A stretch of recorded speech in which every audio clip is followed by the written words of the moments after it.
बच्चों, इसी कॉन्सेप्ट के आधार पर हम एक एक्टिविटी करते हैं। इस एक्टिविटी को आप आसानी से अपने स्कूल के लैब में भी कर सकते हैं। बच्चों, हमारे पास ये स्प्रिंग है, स्लिंगी जिसे हम कहते हैं। ये चालक तार की बनी हुई है। इस स्प्रिंग को यदि मैं विद्युत स्रोत से जोड़ूं और परिपथ पूर्ण हो तो इसमें से धारा प्रवाहित होगी।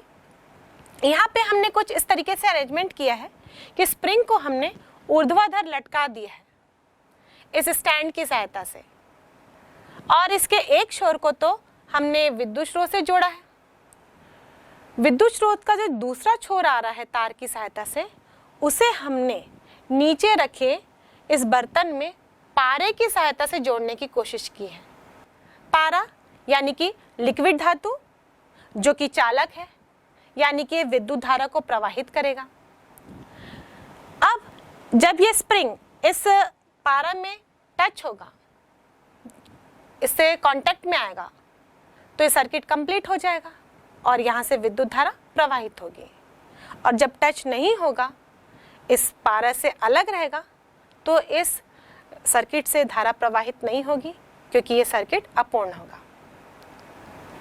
अब हमने इस स्प्रिंग को इस पारे में डुबा दिया है। अब जैसे ही विद्युत स्रोत को मैं ऑन करूं तो यहाँ सर्किट में धारा प्रवाहित होनी चाहिए। देखते हैं क्या होता है। अरे ये क्या, ये स्प्रिंग तो डांस कर रहा है, ऊपर और नीचे की ओर गति करना चालू कर दिया। हमने तो ये सोचा था कि स्प्रिंग से धारा प्रवाहित होगी कंटिन्यूअसली, क्योंकि पारा चालक है और ये विद्युत धारा को प्रवाहित करेगा, सर्किट कंप्लीट हो जाएगा यहाँ पर। लेकिन ये स्प्रिंग तो डांस कर रहा है और ये लगातार डांस ही करता रहेगा, ये रुकेगा नहीं। अब बताइए ऐसा क्यों हो रहा होगा।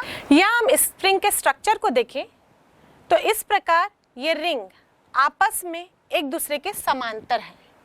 यानी इस स्प्रिंग के दो रिंग्स को हम देखें तो ये आपस में एक दूसरे के समांतर होंगे और ये एक दूसरे के समांतर चालक की तरह कार्य कर रहे हैं, जिनमें एक ही दिशा में धारा प्रवाहित हो रही है।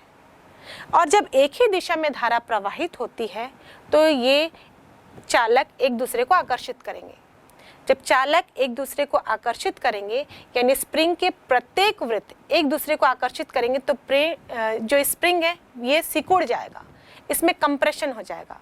और जैसे ही स्प्रिंग में कंप्रेशन होता है तो इससे पारा के साथ जो संपर्क है वो टूट जाएगा, और जैसे ही पारा के साथ संपर्क टूट जाएगा, यहाँ विद्युत धारा प्रवाहित नहीं होंगी क्योंकि परिपथ भंग हो जाएगा। और फिर परिपथ भंग हो जाएगा तो फिर स्प्रिंग वापस फैल जाएगा, क्योंकि स्प्रिंग क्यों सिकुड़ रहा था, क्योंकि यहाँ पर धारा प्रवाहित हो रही थी। लेकिन जैसे ही परिपथ भंग हो गया फिर स्प्रिंग फैल जाएगा।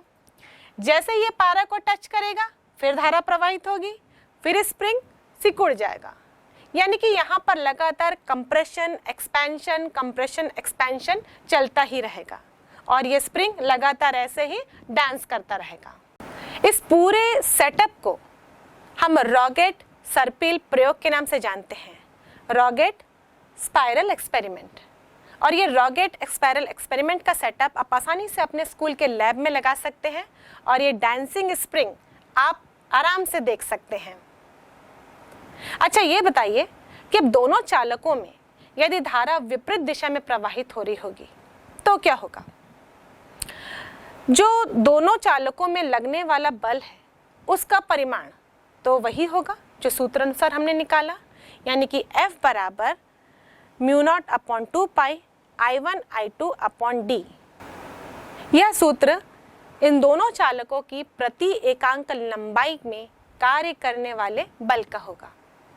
मान लीजिए ये दो समांतर चालक PQ और RS हैं। PQ में धारा की दिशा ऊपर की ओर है और RS में धारा की दिशा नीचे की ओर है।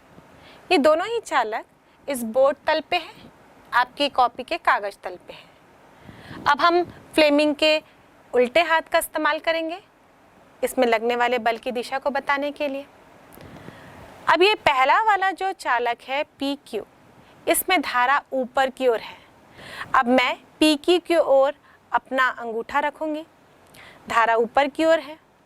उंगलियों को जब मैं मोड़ूंगी तो इस RS चालक में चुंबकीय क्षेत्र की दिशा अंदर की ओर होगी इस बोर्ड के लंबवत, यानी आपके कॉपी के कागज तल में लंबवत नीचे की ओर, इसलिए मैं यहाँ पे क्रॉस का निशान डाल देती हूँ। अब इस धारावाही चालक RS में धारा की दिशा नीचे की ओर है और चुंबकीय क्षेत्र अंदर की ओर लंबवत। इस पर लगने वाले बल की दिशा फ्लेमिंग के उल्टे हाथ के नियम से देंगे। तो इसके लिए हम अपने लेफ्ट हैंड के अंगूठे, तर्जनी और मध्यमा को स्ट्रेच कर लिए। अब धारा की दिशा मध्यमा के द्वारा दर्शाई जाती है, तो मैंने मध्यमा की दिशा से धारा की दिशा बताई। चुंबकीय क्षेत्र की दिशा अंदर की ओर है, तो मैंने अपने हाथ को मोड़ दिया। अंगूठा अब इस केस में बाहर की ओर जा रहा है, यानी कि इस RS से दूर जा रहा है। इस प्रकार बल की दिशा होगी। अब हम PQ पर लगने वाली बल की बात करते हैं। तो सबसे पहले PQ पर चुंबकीय क्षेत्र की दिशा देखेंगे, जो कि इस चालक तार RS के कारण होगी। RS में धारा नीचे की ओर प्रवाहित हो रही है और धारा की दिशा की तरफ हम अपना अंगूठा रखेंगे। हम अपने सीधे हाथ का इस्तेमाल करके चुंबकीय क्षेत्र की दिशा ज्ञात करेंगे। ये अंगूठा रखें। अब हम उंगलियों को कर्ल करेंगे जब, तो PQ पर हम देखेंगे बच्चों कि हमारी उंगलियां अंदर की ओर जा रही है, बोर्ड के अंदर जा रही हैं, और इस कंडीशन में जो चुंबकीय क्षेत्र की दिशा होगी वो बोर्ड के लंबवत अंदर की ओर होगी। तो यहाँ पर भी मैं क्रॉस का निशान डाल देते हैं। अब इस पर बल कितना लगेगा? बल के लिए हम फ्लेमिंग के लेफ्ट हैंड का नियम इस्तेमाल करेंगे। यहाँ पर हम धारा की दिशा में अपने मध्यमा को ले जाएंगे। मध्यमा ऊपर की ओर होगी, तर्जनी अंदर की ओर होगी क्योंकि चुंबकीय क्षेत्र अंदर की ओर था, और अंगूठा ये मेरी साइड आ रहा है, यानी कि इस PQ से दूर जा रहा है। तो इस प्रकार यहाँ पर हम देखें दोनों चालकों में बल की दिशा एक दूसरे के विपरीत होगी और एक दूसरे से अलग दूर जा रही होगी। पहले कंडीशन में भी बल की दिशा एक दूसरे के विपरीत थी, लेकिन एक दूसरे की ओर थी, लेकिन यहाँ पर ये एक दूसरे से दूर है। इसका मतलब इन दोनों चालकों के बीच में यहाँ पर प्रतिकर्षण होगा। तो यूँ कह सकते हैं, जब दो समांतर चालक एक ही तल में रखे गए हों और दोनों में एक ही दिशा में धारा प्रवाहित होगी, तो वहाँ आकर्षण होगा, और विपरीत दिशा में धारा प्रवाहित होने से दोनों के बीच में प्रतिकर्षण बल कार्य करेगा। अब इसी सूत्र के आधार पर हम एम्पियर की परिभाषा भी निकाल सकते हैं। सूत्र है F = μ0 I1 I2 upon 2πd। यदि इसी सूत्र में I1 और I2 दोनों समान ले, यानी कि दोनों को 1 एम्पियर लें और इनके बीच की दूरी हम 1 मीटर लें, और इस सूत्र में मान रखने पर कैलकुलेशन करें, तो F बराबर होगा I1 I2 के जगह हमने 1 लिख दिया और D के जगह भी 1 लिख दिया। μ0 का मान होता है 4 पाई इंटू 10⁻⁻7 अपॉन 2 पाई। अब इसे हल करने पर हमें मिलेगा F बराबर 2 इंटू 10⁻⁻7 न्यूटन अपॉन मीटर, और यहीं से हम 1 एम्पियर की परिभाषा दे सकते हैं। इसके आधार पर किसी भी चालक तार में बहने वाली धारा का मान 1 एम्पियर होगा यदि वो उसी के समांतर इकाई दूरी पर रखे गए चालक तार पर 2 इंटू 10⁻⁻7 न्यूटन का बल आरोपित कर सके। अब बच्चों, हम इस चालक तार को एक आयताकार कुंडली के रूप में लेते हैं और इस आयताकार कुंडली को हम किसी चुंबकीय क्षेत्र में रखते हैं। अब देखते हैं इस पर बल किस तरह कार्य कर रहा है। हम स्टेप बाय स्टेप आगे की ओर बढ़ रहे हैं। पहले हमने एक आवेश पर लगने वाले बल की गणना करी, उसकी दिशा देखी, फिर हम उसी आवेश को किसी चालक में गति करवाए, यानी कि हम धारावाही चालक पर चुंबकीय क्षेत्र में रखने से लगने वाले बल की गणना किए, उसकी दिशा देखे। अब हम इसी चालक तार में धारा को प्रवाहित करेंगे और इस चालक तार की कुंडली बना लेंगे, और इस कुंडली को जब चुंबकीय क्षेत्र में रखा जाएगा तो इस पर बल कितना होगा, इसकी दिशा कितनी होगी, ये ज्ञात करते हैं। यहाँ पर हमने मैग्नेट के 2 ध्रुव N और S की सहायता से एक स्ट्रॉन्ग मैग्नेटिक फील्ड प्रोड्यूस किया है जिसकी दिशा नॉर्थ से लेकर साउथ की ओर है। अब इस मैग्नेटिक फील्ड में यदि कोई धारावाही चालक रखो तो उस पर बल लगता है। यहां पर हम चालक के बदले एक आयताकार तांबे की फ्रेम लेते हैं। एक्चुअली ये तांबे की तार का बनाया हुआ आयताकार फ्रेम है जिसको एल्यूमिनियम के फ्रेम में लपेटकर बनाया जाता है। यदि हम एक सिंगल तार लेते हैं तो उसमें लगने वाला बल का मान बहुत ही कम होगा और बल के मान को बढ़ाने के लिए हमें धारा की मात्रा को या चुंबकीय क्षेत्र के मान को बढ़ाना होगा। इसलिए हम यहाँ पर कई फेरों वाली तार ले लेते हैं और यहाँ पर हमने तार को आयताकार लूप में क्यों लिया है इसको हम आगे समझते हैं। मान लीजिए ये तांबे की आयताकार लूप है। हमने इस आयताकार लूप में एक भुजा को नीले रंग से तथा एक भुजा को गुलाबी रंग से बनाया है। एक भुजा को नीले रंग से तथा एक भुजा को गुलाबी रंग से प्रदर्शित करने का एक विशेष महत्व है। हम देखेंगे इन्हीं भुजाओं में लगने वाले बल के कारण यहाँ पर इस तांबे के आयताकार फ्रेम में घूर्णन गति उत्पन्न होती है। यहाँ पर हम देख रहे हैं इस आयताकार लूप की 4 भुजाएं हैं। 2 भुजाओं को तो हमने बादामी रंग से दर्शाया हुआ है। अब इन पर लगने वाले बल का मान क्या होगा इसके बारे में जानने के लिए हम फ्लेमिंग के लेफ्ट हैंड के नियम का इस्तेमाल करेंगे। तो इसके अनुसार सबसे पहले हम अपने बाएं हाथ के अंगूठे, तर्जनी और मध्यमा को एक दूसरे के परस्पर लंबवत फैलाते हैं, जिसमें कि तर्जनी चुंबकीय क्षेत्र की दिशा, मध्यमा बहने वाली धारा की दिशा और अंगूठा इस तार पर लगने वाली बल की दिशा को प्रदर्शित करता है। अब इस आयताकार फ्रेम में, जिसे हम आर्मेचर के नाम से जानते हैं, इसमें धारा इस तरीके से क्लॉकवाइज डायरेक्शन में प्रवाहित हो रही है। अब हम देखते हैं कि इस गुलाबी वाले तार में धारा जिसमें ऊपर की ओर प्रवाहित हो रही है उसमें बल की दिशा क्या होगी। तो इसके लिए जब हम अपने फ्लेमिंग के लेफ्ट हैंड के नियम का इस्तेमाल करेंगे तो हम देखते हैं कि यहाँ पर बल की दिशा इस गुलाबी वाले तार में ऊपर की ओर होगी।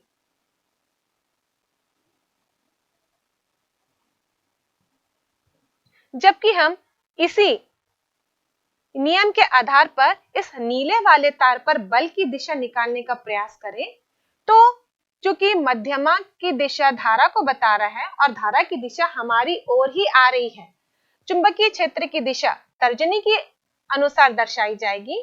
तो इसके अनुसार यहाँ पर नीले वाले तार में लगने वाले बल की दिशा नीचे की ओर होगी। यदि आप अपने कॉपी में इस चित्र को बनाते हैं तो पिंक वाले तार में लगने वाले बल की दिशा आपके कॉपी के तल के लंबवत ऊपर की ओर होगी, जबकि नीले वाले तार में बल की दिशा आपके कॉपी के तल के लंबवत नीचे की ओर होगी। यहाँ पर ये 2 बल एक दूसरे के विपरीत हैं। ये दोनों ही बल एक दूसरे के बराबर होंगे क्योंकि यहाँ पर चुंबकीय क्षेत्र का मान एक समान है दोनों तार के लिए, बहने वाली धारा का मान भी एक समान है दोनों तार के लिए, और इसी कारण ही यहाँ पर दोनों तारों पर लगने वाले बल का मान भी एक समान होगा। और ये दोनों बराबर मान के बल जो एक दूसरे के विपरीत हैं, ये बल युग्म का निर्माण करते हैं। और चूंकि इनकी क्रिया रेखा भी अलग है, एक ऊपर की ओर कार्य कर रहा है, दूसरा नीचे की ओर, दोनों की क्रिया रेखा अलग अलग होने के कारण ये इस आर्मेचर में घूर्णन गति उत्पन्न करेंगे और इसके कारण ही आर्मेचर क्लॉकवाइज डायरेक्शन में घूमने का प्रयास करेगा। यदि हम इसको इस तरह से समझें कि हमारे पास मान लीजिए एक आयताकार तख्ती है जिसमें हम एक साइड से ऊपर की ओर बल लगा रहे हैं और दूसरे साइड से इसे नीचे की ओर पकड़कर खींच रहे हैं, तो यह तख्ती क्लॉकवाइज डायरेक्शन में घूमने लगेगी। ऐसे ही यह आर्मेचर भी क्लॉकवाइज डायरेक्शन में घूमने का प्रयास करेगा।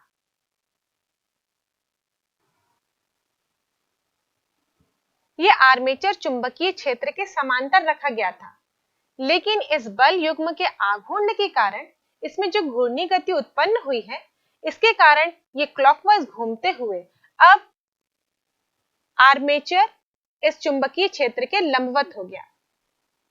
जब आर्मेचर इस चुंबकीय क्षेत्र के समांतर रखा गया था, तब इसकी दो बादामी भुजाओं में लगने वाले बल का मान शून्य था, क्योंकि बल का मान चालक की लंबाई और चुंबकीय क्षेत्र के बीच बनने वाले कोण पर भी निर्भर करता है। और यहाँ पर ये दोनों भुजाएं इस चुंबकीय क्षेत्र के समांतर थी, यानी कि कोण 0 डिग्री था और साइन 0 का मान 0 होता है। इसलिए इन दोनों भुजाओं पर लगने वाले बल का मान भी शून्य था। जबकि गुलाबी और नीले रंग की तार में यदि हम देखें तो तार की लंबाई और चुंबकीय क्षेत्र के बीच का कोण 90 डिग्री था, इसलिए यहाँ पर अधिकतम बल कार्य करता है और ये दोनों बल युग्म ही आघूर्ण उत्पन्न करते हैं, जिसके कारण आर्मेचर क्लॉकवाइज डायरेक्शन में रोटेट करती है। लेकिन जैसे ही आर्मेचर रोटेट करते हुए इस चुंबकीय क्षेत्र के लंबवत आ जाती है, उस समय हम इन बादामी भुजाओं की तरफ देखें तो इस पर भी बल कार्य करेगा, क्योंकि अब ये बादामी भुजाएं भी इस चुंबकीय क्षेत्र के लंबवत हो जाएंगी और इस समय इन दोनों भुजाओं पर भी बल कार्य करेगा, जिसकी दिशा हम फ्लेमिंग के लेफ्ट हैंड के नियम के द्वारा देंगे। और फ्लेमिंग के लेफ्ट हैंड का नियम यदि इन भुजाओं में लगाएं तो इस ऊपर वाली भुजा में बल की दिशा ऊपर की ओर होगी, आपकी कॉपी के कागज तल में ही ऊपर की ओर होगी। जबकि नीचे वाली भुजा में देखें तो इसकी दिशा आपके कॉपी के कागज तल में नीचे की ओर होगी। यहाँ पर भी ये दो बल कार्य कर रहे हैं। ये दोनों बल का मान भी बराबर ही होगा, क्योंकि इन दोनों भुजाओं की लंबाई बराबर है। इन दोनों भुजाओं में लगने वाले चुंबकीय क्षेत्र का मान भी बराबर है और इन दोनों भुजाओं के कोण भी बराबर है। तो यहाँ पर इन दोनों भुजाओं पर लगने वाला बल बराबर होगा।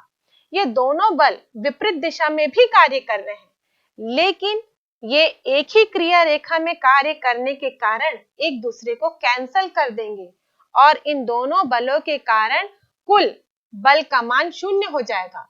इसका मतलब ये दोनों बल इन दोनों भुजाओं में लगते हुए भी कोई प्रभाव इस आर्मेचर पर नहीं डालेंगे। मतलब जो कुल प्रभाव है वो केवल गुलाबी वाले और नीले वाले भुजाओं पर लगने वाले बल के कारण ही होगा। अब जैसे ही आर्मेचर इस चुंबकीय क्षेत्र में आधा चक्कर काटकर आगे की ओर बढ़ता है, हम यहाँ पर देखते हैं गुलाबी वाले तार में धारा की दिशा ऊपर की तरफ है, जबकि नीले वाले तार में धारा की दिशा अब नीचे की तरफ है।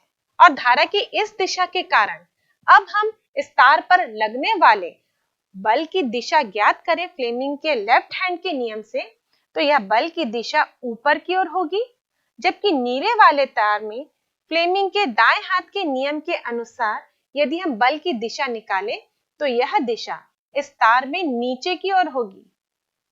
यानी कि अब ये जो बल युग्म कार्य कर रहे हैं इस आर्मेचर में घूर्णी गति विपरीत दिशा में उत्पन्न करेंगे, यानी कि अब ये आर्मेचर को विपरीत दिशा में घुमाने का प्रयास करेंगे, यानी कि घड़ी की सुई की विपरीत दिशा में, एंटी क्लॉकवाइज डायरेक्शन में।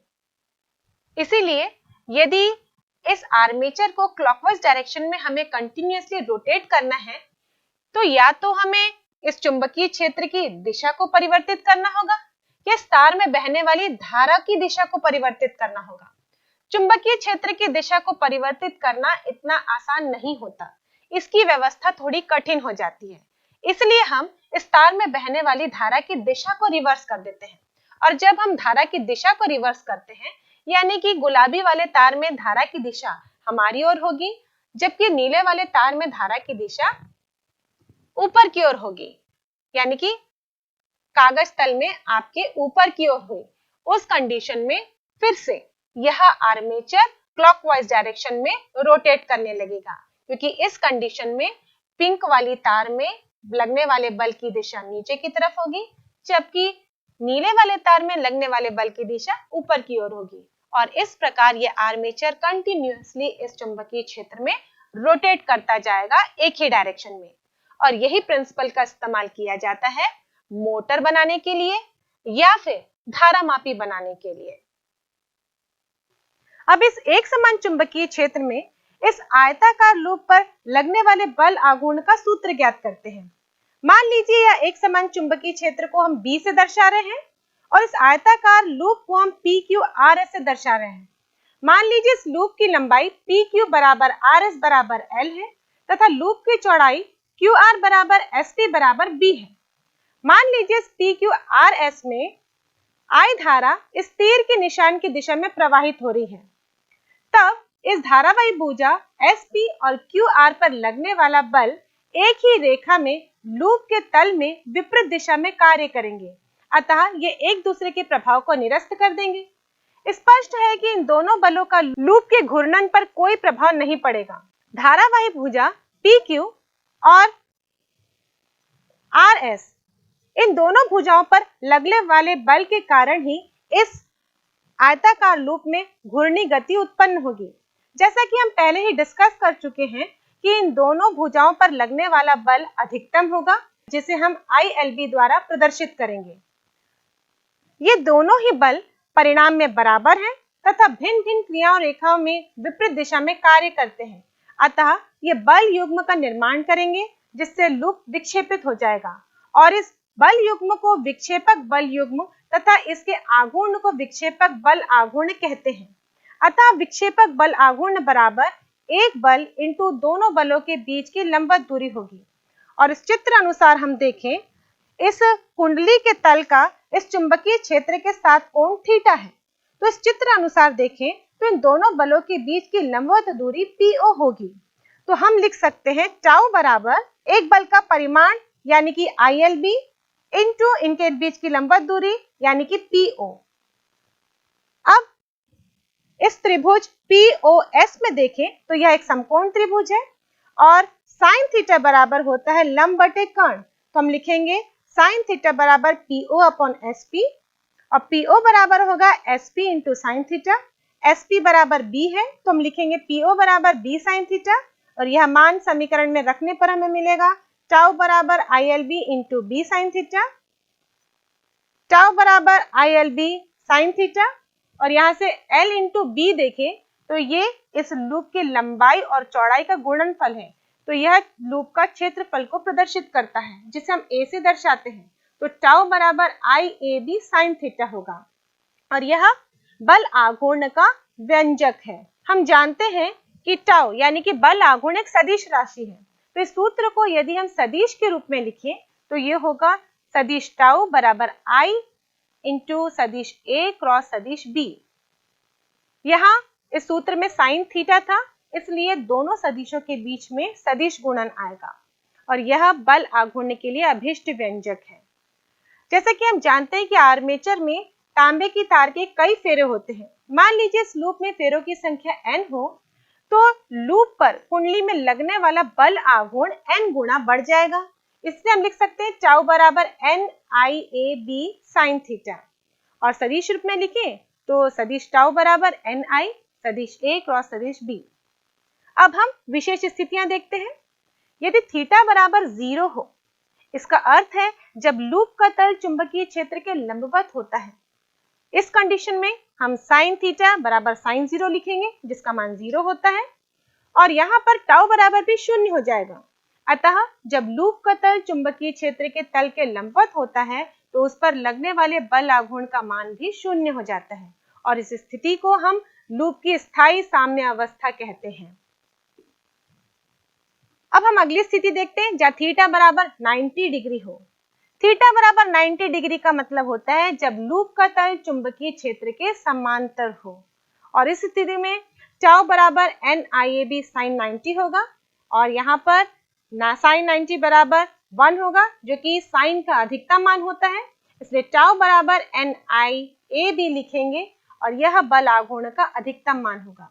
इसलिए हम कह सकते हैं जब लूप का तल चुंबकीय क्षेत्र के समांतर होता है तो उस पर लगने वाले बल आघूर्ण का मान अधिकतम होता है। बच्चों, एक धारावाही लूप एक चुंबकीय द्विध्रुव की तरह कार्य करता है और एक चुंबकीय द्विध्रुव में बल आघूर्ण का सूत्र होता है टाउ बराबर MB साइन थीटा, जहां M द्विध्रुव का चुंबकीय आघूर्ण होता है। तो हम इस सूत्र से कंपेयर करें जहां बल युग्म के आघूर्ण का सूत्र हमने ज्ञात किया टाउ बराबर NIBA sin थीटा।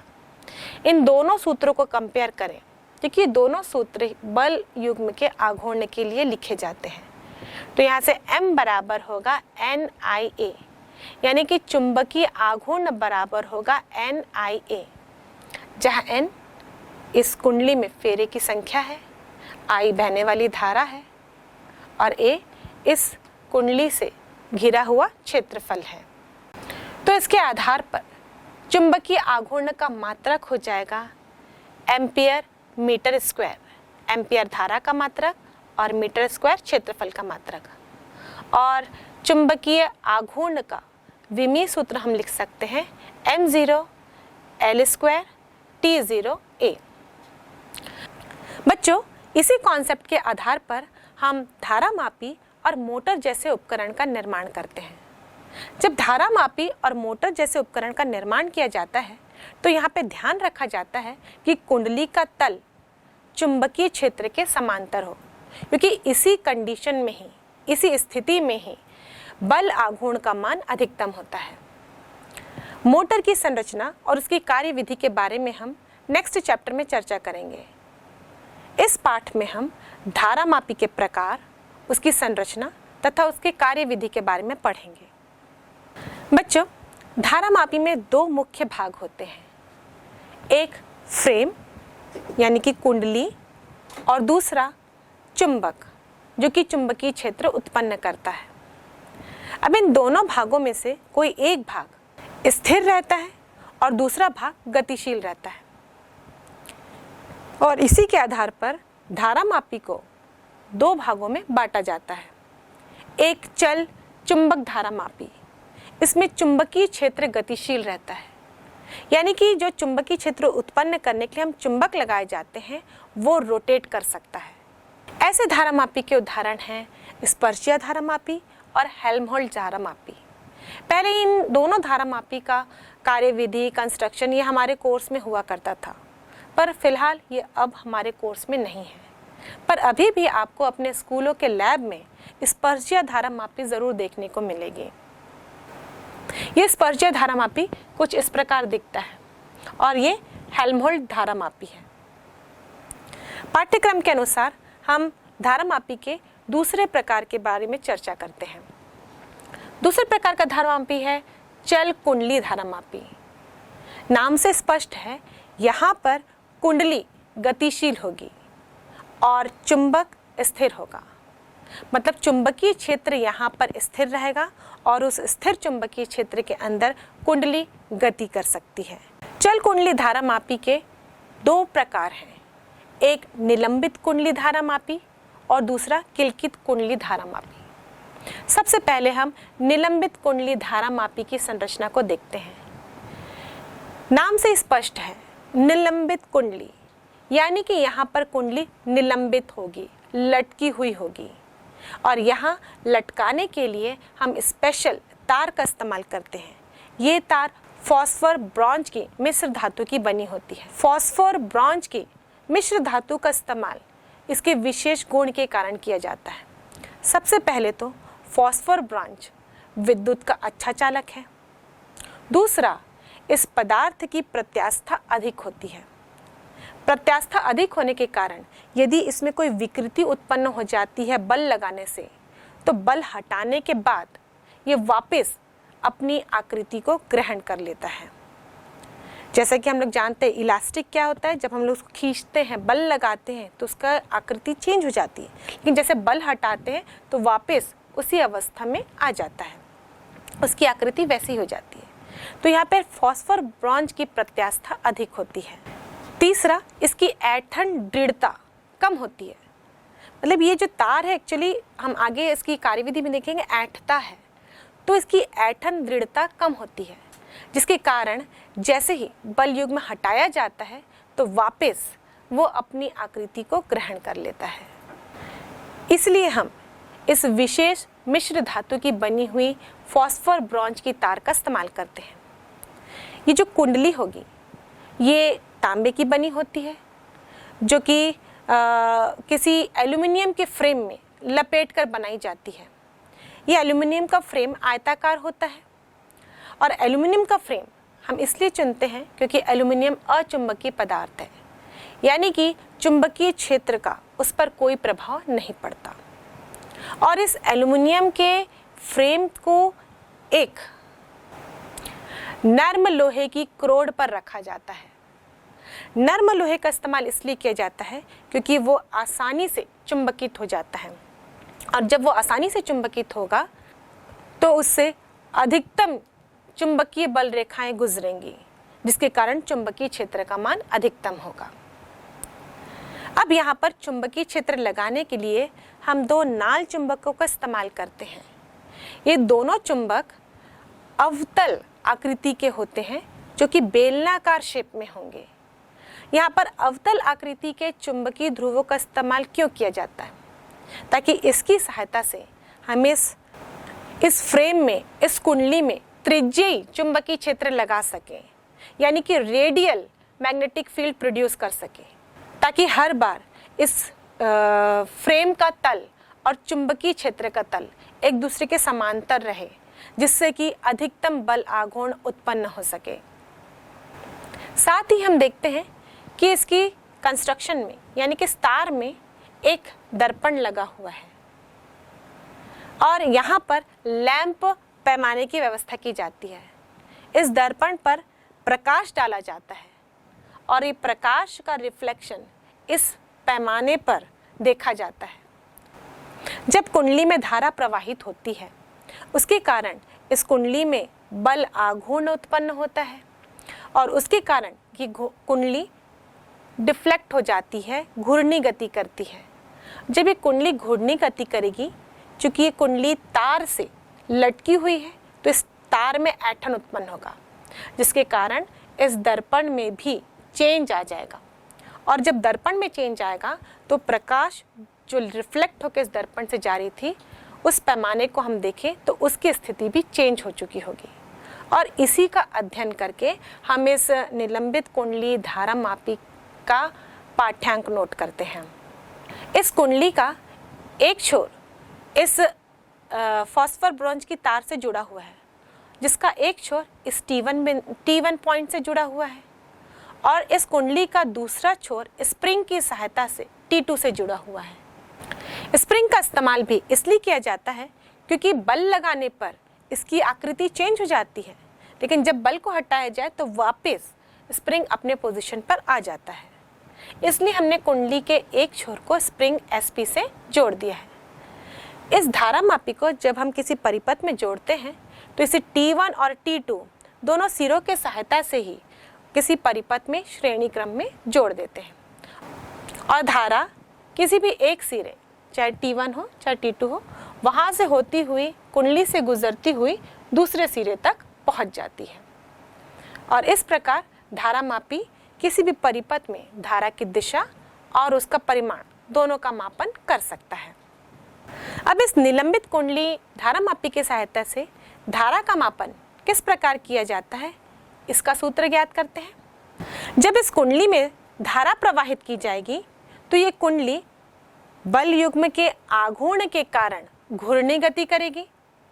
जब कुंडली घूर्णी गति करेगी तो इस तार में ऐंठन उत्पन्न होगा, और इस तार में ऐंठन उत्पन्न होने के कारण यहाँ पर ऐंठन बल आघूर्ण कार्य करेगा। ये ऐंठन बल आघूर्ण इस कुंडली के बल युग्म के आघूर्ण का विरोध करेगा, क्योंकि ऐंठ रहा है तो उसका विरोध कर रहा है। जब ये तार का ऐंठन बल आघूर्ण इस कुंडली के बल युग्म के आघूर्ण के बराबर हो जाएगा, उस समय इस कुंडली में विक्षेप रुक जाएगा। मतलब ये कुंडली का विक्षेप इस तार के ऐंठन के द्वारा ही रोका जाएगा। तो यूं कहें कि संतुलन की स्थिति में जहां कुंडली अब रुक चुकी है, अब तार का ऐंठन इस कुंडली के विक्षेप को संतुलित कर चुका है, उस कंडीशन में हम देखें तो ऐंठन बल आघूर्ण बराबर कुंडली के विक्षेपल बल आघूर्ण के बराबर होगा। मान लीजिए इस कुंडली का विक्षेप फाई है, तो ऐंठन बल आघूर्ण बराबर हम लिखेंगे के फाई, जहां पर के इस तार की ऐंठन दृढ़ता कहलाती है।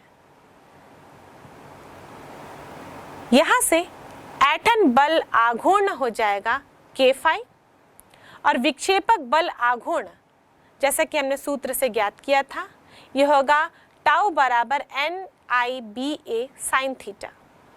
यहाँ पर थीटा का मान 90 होगा, क्योंकि हमने पहले ही बताया था कि जब भी हम धारामापी का निर्माण करते हैं तो वहाँ पर कुंडली का तल चुंबकीय क्षेत्र के समांतर होना चाहिए।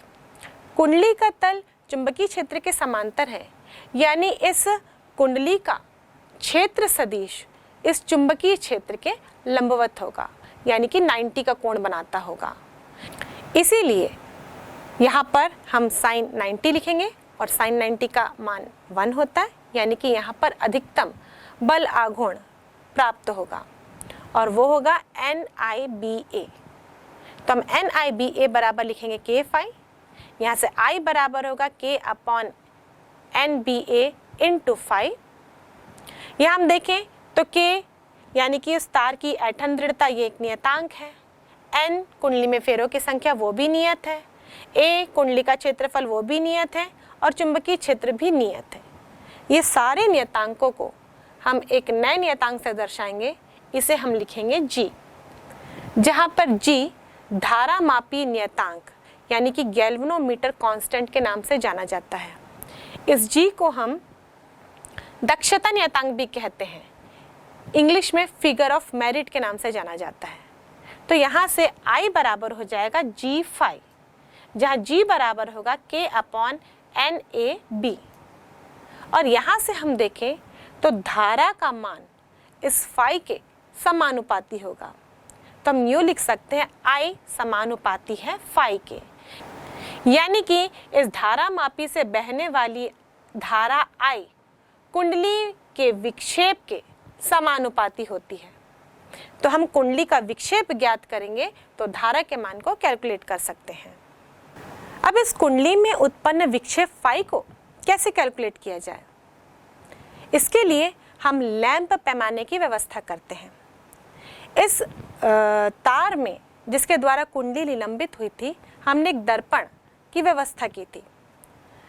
इस दर्पण में हम प्रकाश डालते हैं और दर्पण में प्रकाश जब टकराती है तो वो परावर्तित होकर पैमाने पर पड़ती है। उस पैमाने का मान हम नोट कर लेते हैं। लेकिन जैसे ही कुंडली में विक्षेप होता है तो तार में भी ऐंठन उत्पन्न होता है। तार में ऐंठन उत्पन्न होगा तो ये आईना भी फाई कोण से विक्षेपित हो जाएगा, यानी कि घूम जाएगा।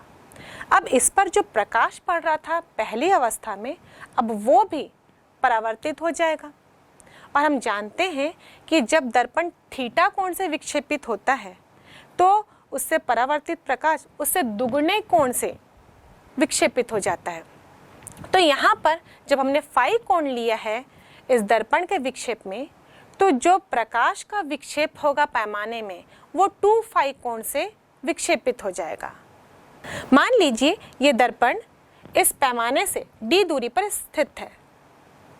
अब ये दर्पण फाई कोण से विक्षेपित हुआ तो प्रकाश 2 फाई कोण से विक्षेपित होगा। मान लीजिए प्रकाश चिन्ह में अंतर x आया, तो हम चित्र बनाएंगे तो ये प्रकाश चिन्ह पहले इस चिन्ह पे रहा होगा, x विस्थापन इस प्रकाश चिन्ह में हुआ और ये विक्षेप कितना होगा 2 फाई का।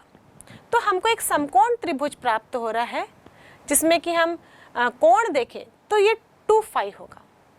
अब इसी चित्र से tan 2 फाई निकालें, यानी कि हम इस कोण की स्पर्शिया लें तो ये होगा लंब बटे आधार। तो tan 2 फाई बराबर लिखेंगे x बटे d। चूंकि ये जो विस्थापन है ये बहुत कम होता है, या यूँ कहे ये जो विक्षेप था 2 फाई इसका मान बहुत कम होता है।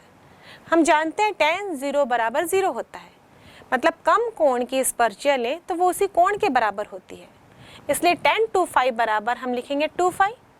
तो यहाँ से होगा 2 फाई बराबर x अपॉन डी और यहाँ से फाई बराबर होगा x अपॉन 2d। इस सूत्र से हम देखें तो विक्षेप फाई का मान x पर निर्भर कर रहा है, यानी कि इस प्रकाश चिन्ह के विस्थापन पर निर्भर कर रहा है, और धारा का मान निर्भर कर रहा था इस विक्षेप फाई पर। तो हम यूं कह सकते हैं I का मान निर्भर करेगा प्रकाश चिन्ह के विस्थापन पर, या I समानुपाती हो जाएगा x के, और ये प्रकाश चिन्ह में विस्थापन को ही कैलकुलेट करके हम इस धारा मापी से बहने वाली धारा के मान का कैलकुलेशन कर सकते हैं। ये निलंबित कुंडली धारा मापी अत्यंत ही सुग्राही होता है। इसकी सहायता से 10⁻⁻6 एम्पियर की भी धारा का मापन किया जा सकता है। पर इस धारा मापी में दोष भी है। एक्चुअली यहाँ पर हमने देखा कि कुंडली को इस फॉस्फोर ब्रॉन्ज की पतली तार की सहायता से लटकाया जाता है। ये पत्ती बहुत ही पतली होने के कारण इसके टूटने का डर हमेशा बना रहता है। और ये जो धारा मापी का सेटअप है, इसे हम किसी अचुंबकीय बॉक्स के अंदर बंद करके रखते हैं और सामने लगा देते हैं कांच की दीवार, ताकि हम आसानी से प्रकाश चिन्ह में विस्थापन को नोट कर सकें। अब ये पूरा बॉक्स जो अचुंबकीय पदार्थ का बना हुआ है, इसके नीचे हम लगाते हैं 3 लेवलिंग स्क्रू, क्योंकि इस उपकरण को इस्तेमाल करने से पहले सबसे पहला काम होता है इसका समायोजन करना। हम 3 लेवलिंग स्क्रू की सहायता से सबसे पहले इस उपकरण को क्षैतिज रखते हैं। अगर ये क्षैतिज नहीं हुआ तो जो विक्षेप हो रहा है कुंडली में, उसके आधार पर जो तार में ऐंठन हो रहा है या तार में विक्षेप प्राप्त हो रहा है, वो सही नहीं मिलेगा।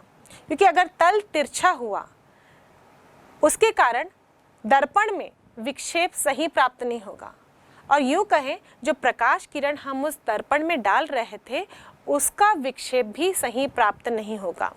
और जब उसका विस्थापन गलत हो जाएगा तो इस धारा मापी से बहने वाली धारा का मापन भी गलत हो जाएगा। और इस बॉक्स का समायोजन करना कोई आसान काम नहीं है। इसके लिए हमें स्पिरिट लेवल लाकर सबसे पहले इसको अच्छी तरह से समायोजित करना पड़ता है।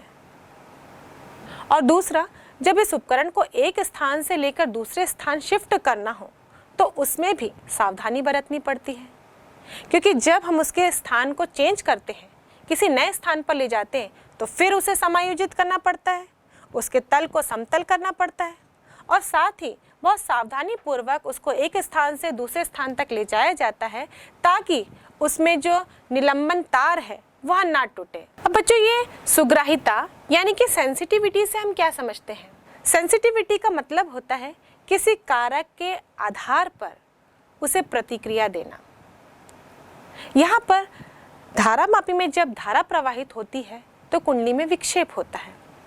तो एक सुग्राही धारा मापी वह होगा जिसमें अल्प धारा या अल्प वोल्टेज से अधिक विक्षेप प्राप्त हो, और इसी आधार पर हम धारा मापी की सुग्राहिता को 2 भागों में बांट सकते हैं, धारा सुग्राहिता और वोल्टता सुग्राहिता। धारा सुग्राहिता का मतलब है इसमें विक्षेप धारा के आधार पर हो रहा है, मतलब एकांक धारा प्रवाहित करने पर जो विक्षेप प्राप्त होता है उसे हम उसकी धारा सुग्राहिता कहते हैं। तो धारा सुग्राहिता SI बराबर सेंसिटिविटी है, इसलिए हम इसे S से दर्शा रहे हैं, और धारा सुग्राहिता है इसलिए हम यहाँ पर I लिखे हैं, बराबर होगा φ/I, जहाँ φ विक्षेप था और I बहने वाली धारा। I का मान हमने अभी सूत्र से निकाला, I बराबर K∅/NAB। ये मान इस सूत्र में रखने पर हमें SI बराबर मिलेगा NBA/K। वोल्टेज सुग्राहिता मतलब वोल्टेज के आधार पर विक्षेप की गणना करना, यानी कि अल्प वोल्टेज लगाने पर जो विक्षेप प्राप्त हो रहा है अत्यधिक, उसे हम कहेंगे वोल्टेज सुग्राहिता। एकांक वोल्टेज के आधार पर जो विक्षेप प्राप्त होता है वो कहलाती है वोल्टेज सुग्राहिता। तो वोल्टेज सुग्राहिता SV बराबर होगी φ/V, और हम ओम के नियम के अनुसार जानते हैं किसी भी चालक तार के लिए V बराबर होता है IR। तो यहाँ पर IR लिख देंगे। SV बराबर होगा φ/IR। I का मान रखने पर मिलेगा SV बराबर NBA अपॉन KR, और ये NBA अपॉन K ये है SI यानी कि धारा सुग्राहिता। इसका मतलब SV बराबर होगा SI अपॉन R, और ये संबंध है धारा सुग्राहिता और वोल्टेज सुग्राहिता के बीच में। अब अगर वोल्टेज सुग्राहिता और धारा सुग्राहिता का सूत्र देखें हम, तो यहाँ पर जो सुग्राहिता है किसी भी धारा मापी की, वो निर्भर करती है उस कुंडली में फेरों की संख्या पर, यानी कि सुग्राहिता बढ़ानी हो तो फेरों की संख्या कुंडली में अधिक करनी होगी। साथ ही ये निर्भर करती है कुंडली के क्षेत्रफल पर, यानी कि बड़ी कुंडली लोगे तो वो सुग्राही होगा और छोटी कुंडली लोगे तो उसकी सुग्राहिता कम हो जाएगी। साथ ही ये निर्भर करती है चुंबकीय क्षेत्र के। चुंबकीय क्षेत्र अधिक होगा तो इस धारा मापी की सुग्राहिता अधिक होगी, यानी कि जो चुंबक हम ले रहे हैं वो स्ट्रॉन्ग मैग्नेट्स होने चाहिए, जिसके कारण स्ट्रॉन्ग चुंबकीय क्षेत्र उत्पन्न किया जा सके। और ये व्युत्क्रमानुपाती है के, यानी कि ऐंठन दृढ़ता के। ऐंठन दृढ़ता यदि कम होगी तो धारा मापी सुग्राही होगा, और ऐंठन दृढ़ता अधिक होगी तो धारा मापी की सुग्राहिता कम होगी। इसलिए हमने यहाँ पर फॉस्फोर ब्रॉन्ज की तार ली थी, जिसकी एक खास बात थी कि उसकी ऐंठन दृढ़ता का मान कम था।